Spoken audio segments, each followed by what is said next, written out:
got the flight jacket on and the yellow sign.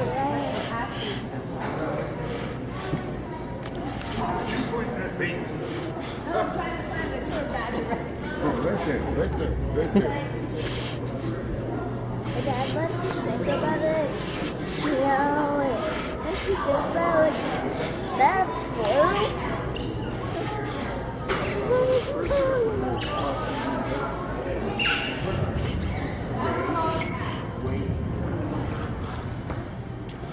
Oh, cool.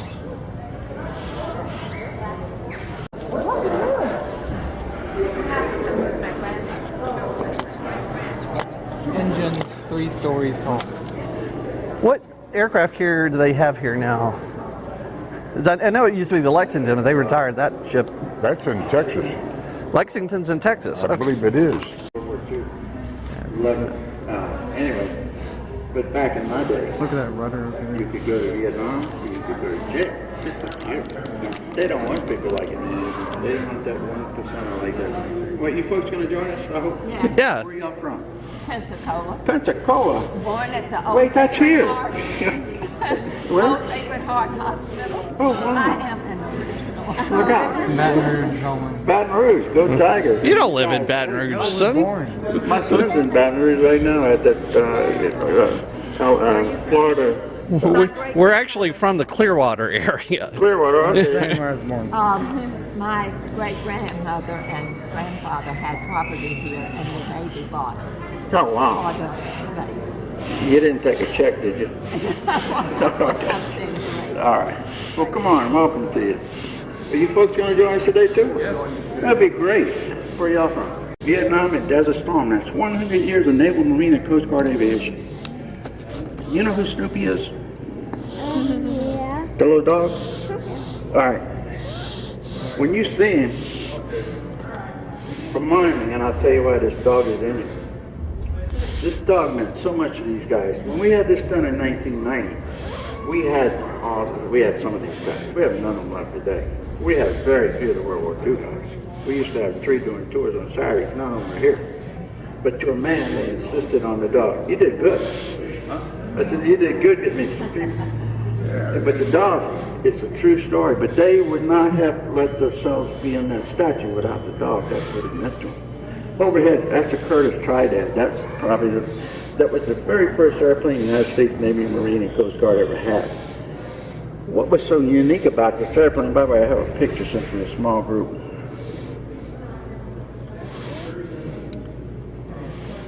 Be very careful. Picture's over 100 years old. That's the original. That guy smoking? That's my grandfather. Picture taken 1915. That's South of New Orleans.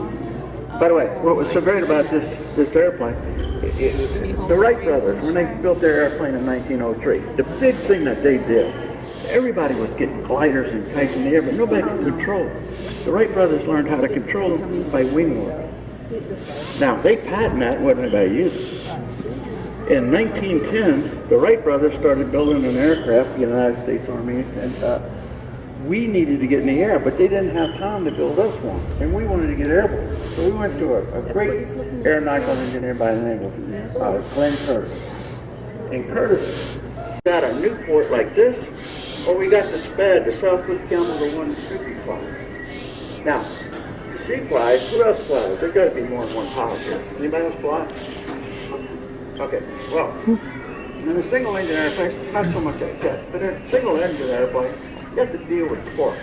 And what torque is the engine goes around this way, for every action you got to react to if you know torque. So your plane's going to have a tendency to go to the left. The way you straighten that out is, you hit that right rudder, and that compensates for the torque. How much torque do you think was in this engine? Now watch. See those cylinders? Watch the cylinders.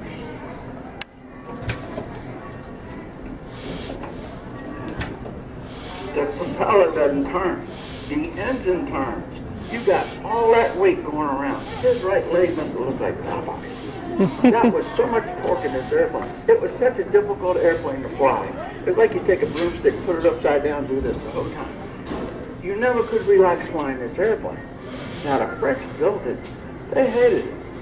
We didn't have one. We loved this thing. This is what Eddie Rickenbacker got 26 killed in. Now the Germans, that's what they flew. That's the D-1 Falker. That's like the F-18 of the war. That was such a superior fighter that it's the only one named in the Versailles Treaty. That's the treaty at the end of the war that they either had to be destroyed or taken out of country. That one was taken out of country. What made it such a fierce fighter, they learned to shoot through the propeller. That was a big deal. And I'll show you how they did that in just a second. Where'd that big wood thing go? He just shot it off. That's not good. We'll call this guy Einstein. He came up with the idea, let's put a steel plate behind here. Now, that actually worked. You know what happened then? We didn't hit the propeller anymore. We started shooting pilots. Bullets ricocheting back and hit it. That's really bad. Then we took the guns, took them off of there, and put them up on the top. So we cleared the propeller, and it did. But now, you got your trigger here, you line up, you get a bogey, you get set up, and then you go. One of the machine guns, brand new technology, it locked up. So you had to unjam it. So you put the stick between your legs, climbed up there and disassembled that gun. You know what happened, yeah, somebody went overboard. Would have been a big deal if they were wearing parachutes. They had them, but they wouldn't wear them. You know why? It was unmanly. All war. This young lady's involved in a war today. All war is uncivil. There's nothing nice about any of it, except that we get freedom out of it. World War I was no exception. You had old ways of killing people. You had the new ways, gas, airplanes and stuff. But for some reason, I guess because aviation was brand new, it sort of slid through. There was a lot of chivalry. If you shot a pilot down and killed him, the next day you were allowed to fly over his funeral and drop a wreath. If you didn't kill him, you got him and took him to your hooch and had a big party.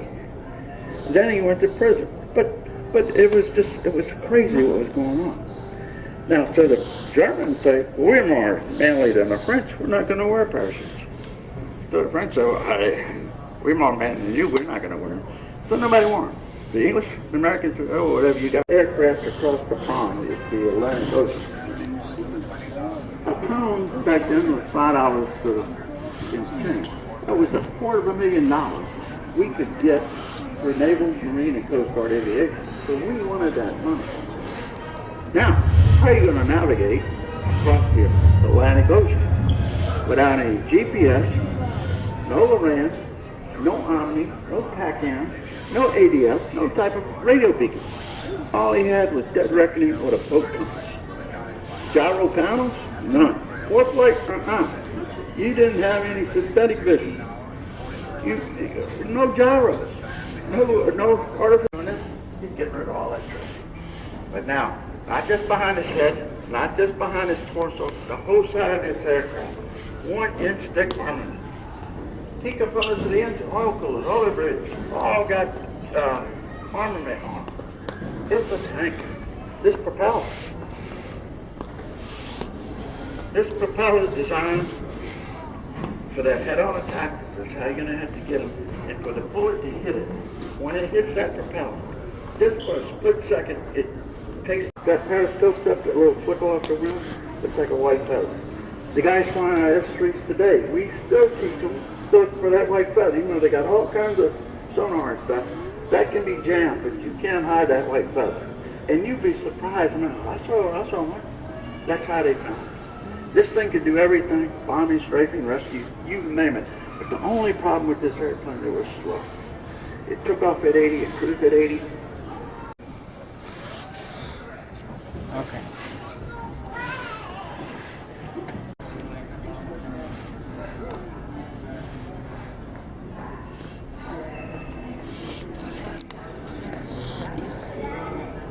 It had gone a little farther. Are we gonna leave it? There's nothing else to see.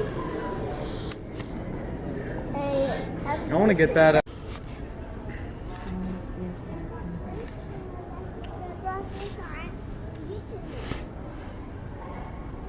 dog fights in the South Pacific in World War II. I remember that. That's not a World War II. It says right here, South Pacific during World War II. Oh, it's pointing up. Not to that jet, it's the Corsair above it. Right here. Up. See the red? Yeah, the Corsair. Look how far I can get myself. I'm not even It close. sucked you into it. It says intake and you'll be I'm not sucked even in. close to the jet.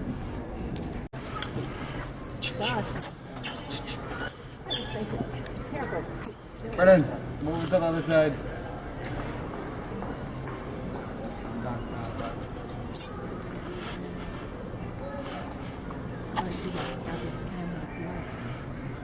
Taking video. Yeah, I know. Oh, you're on camera.